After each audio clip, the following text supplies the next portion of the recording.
This is essay number 2. I'm just going to record me reading it, so you're going to be staring at the ceiling while I do. When I was little, really not as little as you'd want to think, I used to pray to Santa Claus. It's a confusing any young child who went to church and had parents who really enforced that he sees you when you're sleeping, he knows when you're awake Santa Claus narrative could make. Growing up, my little sister was a hot mess. She got into everything. I was the oldest, but she always managed to drag me into her misadventures. This one Christmas, my little sister was on a quest to figure out if Santa Claus was real or not. I believed with my whole heart he was real. He was God, after all. He saw us when we were sleeping. He knew when we were awake. He knew if we were bad or good. He controlled whether or not we got presents, and eventually whether or not we went to heaven or hell. So I took this stuff seriously. Early one morning, a couple of weeks before Christmas, my sister came out of our room and woke me up. She had found the stash of our Christmas presents. These weren't our gifts from Mama and Daddy. No, these were our Santa Claus presents. So, of course, I had to get up and investigate. Sure enough, there in the hall closet behind the coats and blankets and vacuum cleaner was a stash of gifts, the very presents my sister and I had told Santa we wanted in our sealed up Santa letters.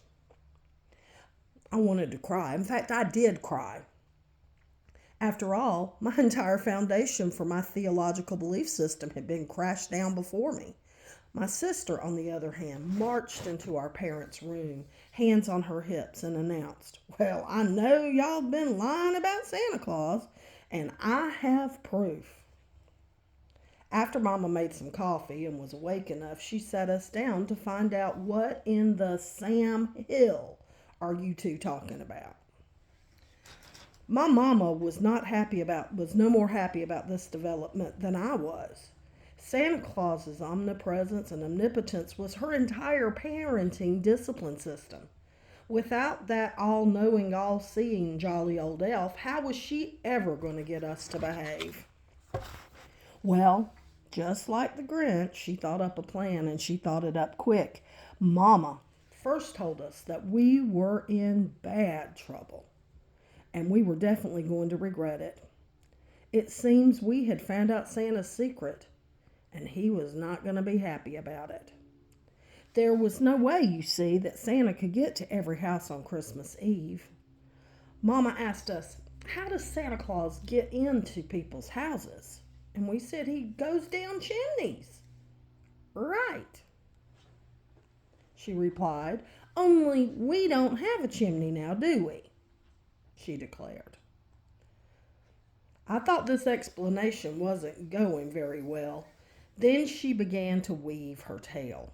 It seems that Santa has to work out a deal with parents of the children who don't have chimneys. Coming in through the front door was just too time consuming. There was no way that Santa could go in and out that many houses without his magic chimney dust. So for the families with no chimney, Santa has to deliver the presents a couple of weeks early. And the parents have to put them out on Christmas Eve.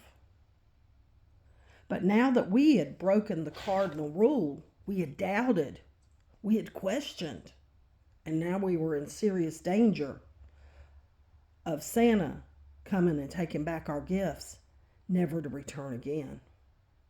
Mama told us we better go back to bed right that minute and beg Santa not to take our gifts and promise him that we would be good.